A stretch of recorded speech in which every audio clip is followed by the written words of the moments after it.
So ever since Call of Duty Vanguard was announced, we've all been wondering what the PlayStation exclusive is going to be. We've known in the back of our heads that there is going to be something. We've had hints about this from both Activision and PlayStation, and from previous years, whether it be Black Ops Cold War or Modern Warfare, even BO2, and I think, wasn't it Black Ops 3 as well? Just going off the top of my head, that is how long PlayStation and Activision have had a deal together, meaning PlayStation gets some kind of exclusivity from COD. Before that, in BO1, BO2, and some of the Infinity Ward games as well, it was actually Xbox who had a deal with COD, but PlayStation have had it for quite a long time now, and that was the reason why I switched, because all my life, through my childhood, I was a massive fan of Xbox. One of the main reasons for that was because back in the old days, that makes me sound old, if any of you guys can remember, Xbox used to get DLC a month before PlayStation, which, going back and thinking about it now, was ridiculous. So whether it be zombies maps, multiplayer maps, PlayStation players would have to wait 30 days before they could get it.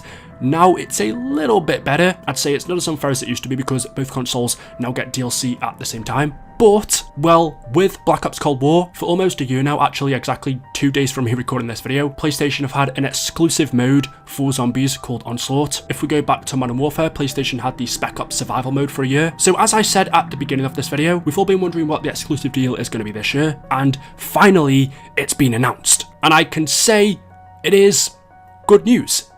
Or is it? So let's just go ahead and take a look. PlayStation tweeted this. They said, Season 1 of Call of Duty Vanguard and Warzone Specific kicks off on December the 3rd. And then if you click the article and go down, there are a few interesting things they mention. First off, they say, Season 1 marks the start of the first Battle Pass system across Vanguard and Warzone, where up to 100 tiers of items, including a selection of free weapon blueprints, cosmetic content, and 2 functional weapons, are yours to unlock. And PlayStation players can unlock new gear and goodies even faster. PlayStation players who purchase the Battle Pass bundle will get an additional 5 tier skips. That's a total of 25 tier skips. They then go on to say in this section about PlayStation exclusives, in addition to extra tier skips PlayStation players receive by purchasing the Battle Pass bundle, there are additional benefits. Exclusive to PlayStation Plus members, players will get a free in-game bundle to celebrate Season 1 of Call of Duty Vanguard and Warzone. This pack will include a new operator skin, weapon blueprint, and much more.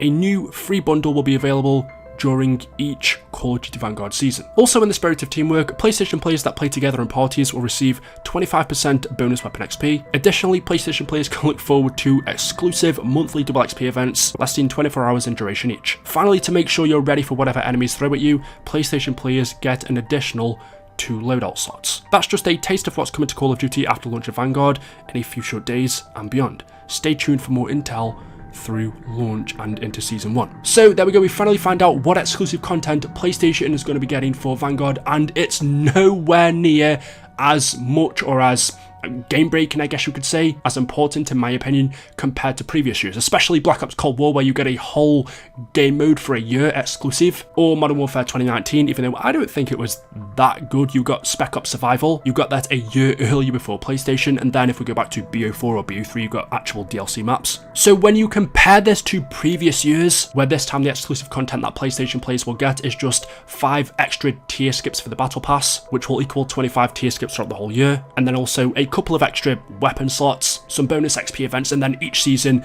they'll also get a new operator skin, a weapon blueprint, and some other stuff as well. So a lot of it is cosmetics. Besides from the XP, none of this, in my opinion, not even the couple of extra slots, gives you an advantage over Xbox players. It's not big content that people are going to be missing out on.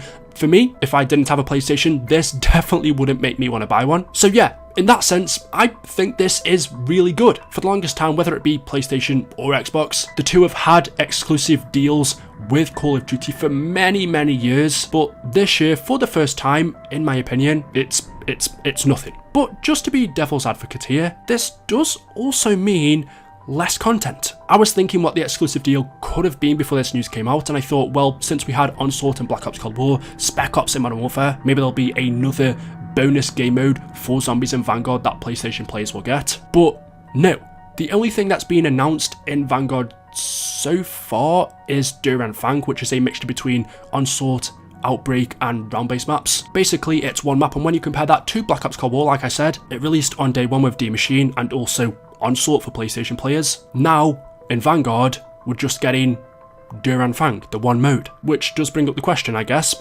is it a good thing? Yes, in terms of everyone gets everything at the same time, but you can also say no in terms of, well, it's less content than previously. If there was a bigger exclusive deal, maybe it would mean we'd have something like Onslaught in Vanguard as well, playing multiplayer maps within Vanguard Zombies, but that's not a thing. So yes, it does mean less content, but on the whole, I think this is a really good thing. Instead of splitting up the community, another thing with Onslaught as well was it was actually important to the storyline. So if you were a story person and you stayed up to date with that kind of stuff, in each and every Onslaught map, I don't know how many there are in the game, quite a few now, maybe 20 plus, but there were 3 documents that you could collect in each and every Onslaught map that gave you information on the storyline. That was canon. So if you were a story person like me, or just a gameplay person, you were missing out either way. Yes, you do get that content a year later. Xbox is getting Onslaught in a couple of days as far as I'm aware, but Black Ops Cold War, by the time it comes out, is, well, that's the end of its life cycle. It's dead. Vanguard comes out in about a week from now. Nobody's going to be playing Black Ops Cold War anymore, unless Vanguard's bad. Some people don't switch over, but the majority of the Call of Duty community is going to be moving on to the next game, so Onslaught will really just be a forgotten game mode by the time Xbox gets it. And talking about Onslaught, since Xbox players will be getting it, what can you expect? What is this mode like? Well, to be honest, when it first released a year ago, it was, I'm not going to say terrible, it was definitely better than Spec Ops and Modern Warfare 2019, but it wasn't amazing. It was very bare bones, but since then, now that they've not only added a ton more maps, but also a ton of new features as well. Originally, you couldn't pack-a-punch your weapons, you couldn't upgrade the ranking of them, you couldn't get better armor past tier 1, you couldn't add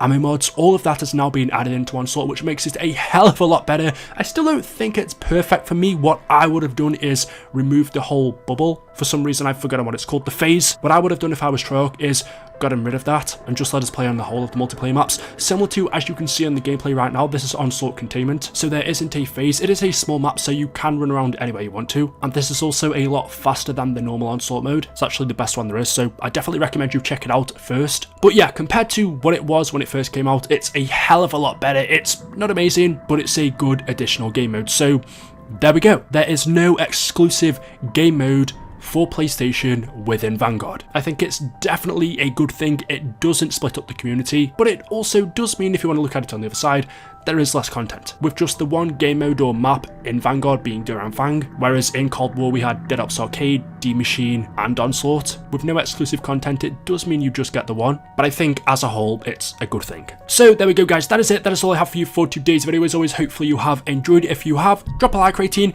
Let me know your thoughts in the comment section below. Have you already played Onslaught? Do you like it? And if you haven't yet played it, well, are you excited to play it? And also, what do you think about the news of no exclusive mode for the PlayStation this year? I've got a bit of a list going on, but do you agree that it's a good thing? Do you think that more content is better even though it's exclusive? Let me know your thoughts. Thank you for watching, and I will see you in the next video. Until then, goodbye.